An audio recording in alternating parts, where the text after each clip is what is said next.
সম্পূর্ণ নিরামিষ দিনে কোপ্তা কারি বানিয়ে নিলাম ছানা দিয়ে। হ্যাঁ, যে কোনো কোপ্তা সত্যিই খুবই ভালো লাগে। তো আজকে বানিয়ে ফেললাম আমি ছানার কোপ্তা।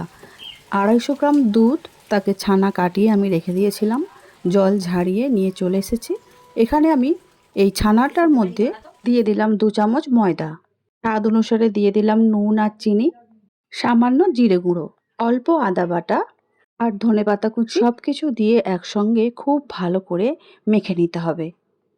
তাহলে এবারে যেভাবে বানানো হয় কোপ্তা সেইভাবেই নিজেদের পছন্দ অনুসারে বানিয়ে ফেলতে হবে। এবারে একটা মিক্সির জার নিয়ে নিচ্ছি, একটা পেস্ট বানিয়ে ফেলতে হবে।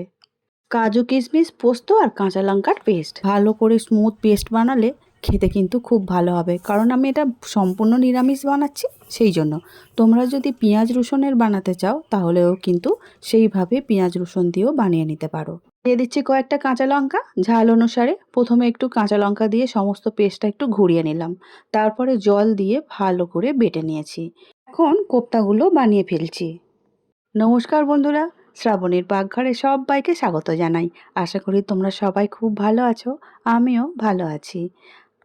এই মুহূর্তে যে সকল বন্ধুরা আমার ভিডিও দেখছো ইউটিউব থেকে, যদি ভালো লেগে থাকে তাহলে লাইক শেয়ার সাবস্ক্রাইব করে আমার চ্যানেলটির পাশে থেকে যাওয়ার অনুরোধ রইল। পাশে থাকা বেলটা অবশ্যই প্রেস করে দিও, তাতে যখনই কোনো নতুন রান্না ছাড়বো সবার আগে তোমাদের কাছেই পৌঁছে যাবে।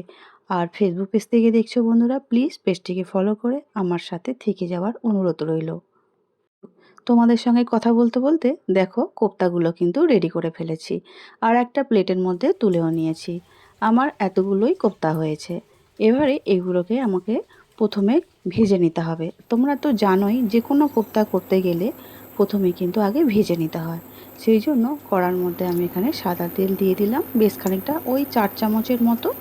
তেলটা দেওয়ার পরে তেলটা যখনই একটু ভালো করে গরম, খুব বেশি গরম হওয়ার দরকার নেই, মিডিয়াম গরম হয়ে গেলে তখনই কোপ্তাগুলো তেলের মধ্যে দিয়ে দিতে হবে। এখন তো আমাদের শ্রাবণ মাস চলছে বা শেষ হতেই চলেছে, তো সব ঘরে ঘরেই প্রায় নিরামিষ রান্না হচ্ছে। বড় ঠাকুরের উপোস, ভোলে বাবার সোমবার, নিরামিষ তো রান্না হতেই থাকে। পনির দিয়ে নানা রকম রেসিপি তো হতেই থাকে আমাদের, তাই না? একদিন যদি এইভাবে কোপ্তা বানিয়ে খাওয়া হয় ছানা দিয়ে, তাহলে কি মন্দ লাগে? দারুণ খেতে হয় কিন্তু। তবে রুটি, লুচি, পরোটা এইসব দিয়ে খুবই ভালো লাগে। হ্যাঁ, তোমরা যদি অনেক সময় পোলাও দিয়েও বানিয়ে খেতে পারো, সেটাও কিন্তু ভালোই লাগে। তো আজকে আমাদের বাড়িতে লুচিই হয়েছিল, তো লুচি দিয়ে এটা খুবই ভালো লেগেছে খেতে। আর ভিডিওটা বানালাম রান্নার, আর তাই তোমাদের সঙ্গে একটু শেয়ার করছি। দেখো, এক পিঠটা ভাজা হয়ে গেছে, প্রত্যেকটা উল্টে দিয়েছি। এই কাজটা কিন্তু ধীরে সুস্থে ধরে ধরে করতে হবে। জানোই তো ছানা নরম হয়, ভেঙে যাওয়ার চান্স থাকতেই পারে। তো সেই জন্য এক পিঠ ভাজা হয়ে যাওয়ার পরে অপর পিঠটাও সুন্দর করে ভাজা হয়ে গেছে। এবারে আমি কোপ্তাগুলো তুলে নেব। এইভাবে ভাজলে কিন্তু ছানার কোপ্তা শুধুই খেয়ে ফেলা যায়, জানো তো, দারুণ টেস্ট হয়। তো আমার আজকে কোপ্তাগুলো খুবই অল্প হয়েছে, সেই জন্য শুধু শুধু খাওয়ার জন্য আর রেখে দিলাম না, পুরোটাই রান্নার মধ্যেই চলে আসতে হবে আমাদের। তো চলো, এবারে 1 চামচের মতো জিরে দিলাম, একটা শুকনো লঙ্কা মাঝখান থেকে ফাটিয়ে দিয়ে দিয়েছি ওই তেলের মধ্যেই, যে তেলটা বেঁচেছিল সেই তেলের মধ্যেই দিয়ে ভালো করে একটু ভেজে নিলাম। অল্প একটু আদা বাটা দিলাম, হাফ চামচেরও কম, মানে 4 চামচের 4 ভাগে 1 ভাগ আদা বাটা দিলাম। দিয়ে একটু নাড়াচাড়া করে ভেজে নিলাম। তারপরে ওই যে আগে কাজু কিশমিশ পোস্ত আর কাঁচা লঙ্কা বেটে রেখেছিলাম, সেটা পুরোটাই এখানে দিয়ে দিলাম। দিয়ে ভালো করে নাড়াচাড়া করে একটু কষে নিতে হবে। দেখতেই পাচ্ছ ভালো করে কষা প্রায় হয়ে এসেছে। আর এখানে 3 চামচের মতো আমি একটু টক দই ফাটিয়ে রেখে দিয়েছিলাম সুন্দর করে, সেই টক দইটা আমি এখানে দিয়ে দিলাম। সেটাও দেওয়ার পরে খুব ভালো করে নাড়াচাড়া করে কষে নিচ্ছি।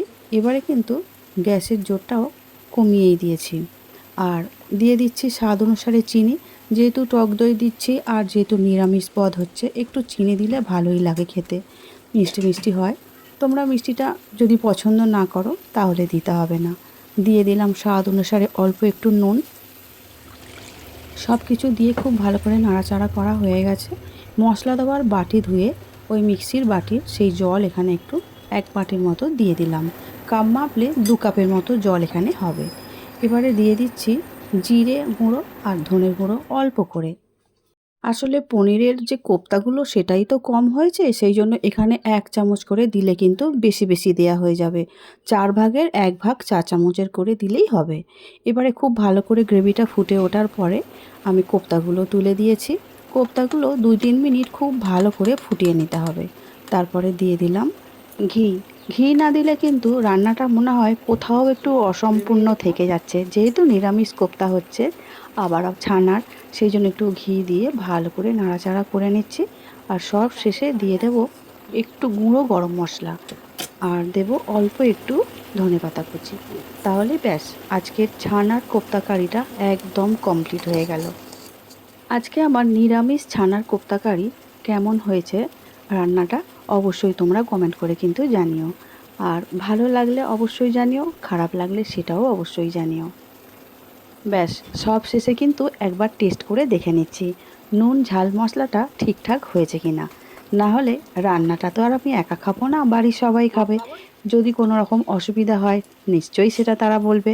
সেই জন্য একটু টেস্ট করে দেখে নিলাম সব কিছু ঠিকঠাক আছে। আর ওই আগে যে একটু দই ফাটিয়ে রেখেছিলাম না, দইটা একটু ওপর দিক থেকে ছড়িয়ে দিয়েছি একটু দেখতে ভালো হওয়ার জন্য। আর খেতেও কিন্তু বেশ ভালো লাগে।